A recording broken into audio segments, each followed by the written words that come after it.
अस्सलाम वालेकुम व्यूअर्स, बिस्मिल्लाहिर्रहमानिर्रहीम। आज हम फल जो हैं उर्दू में फलों के नाम जो हैं वो पढ़ेंगे।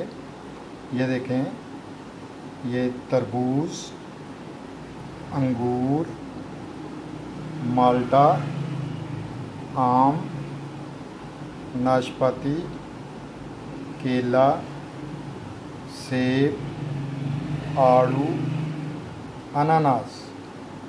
अब ये फलों की शनाख्त जो है वो बच्चे वैसे खाते रहते हैं और उनको इनकी शक्लों से इनकी पहचान होती है। तो फिर उनको जब इनके नाम जो हैं वो साथ सिखाए जाएं तो बच्चा बड़ी दिलचस्पी से इनको सीखता है।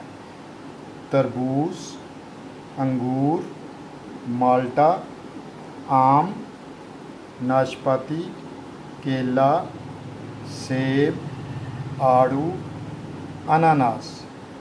इनको आप कॉपी पे इन अल्फाज के हरफ जो हैं वो अलहदा करके लिख के दें बच्चे को, ताकि उनको शनाख्त हो सके कि तरबूज में ते, रे, बे, वाव और जे है। अंगूर में अलिफ, नून, गाफ, वाव, रे है।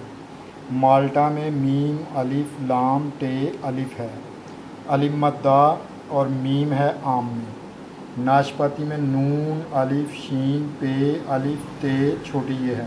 काफ, छोटी ये, लाम, अलिफ है। सेब में सीन, ये, बे है। आड़ू में अलिफ मद्दा, अड़े और वाव है। और अनानास में अलिफ, नून, नून, अलिफ, सीन है। इस तरह से जब आप बच्चों को प्रैक्टिस करवाएंगे तो वो इनको अच्छी तरह से ज़हन नशीन कर लेंगे और इनके हरूफ तहज्जी अलग अलग लिख कर लफ्ज़ को जो है वो पहचान करेंगे कि इसके अंदर कौन से हरूफ तहज्जी जो हैं वो आते हैं, इस्तेमाल होते हैं। तो नेक्स्ट वीडियो में मिलेंगे इंशाअल्लाह ताला। अल्लाह हाफिज़।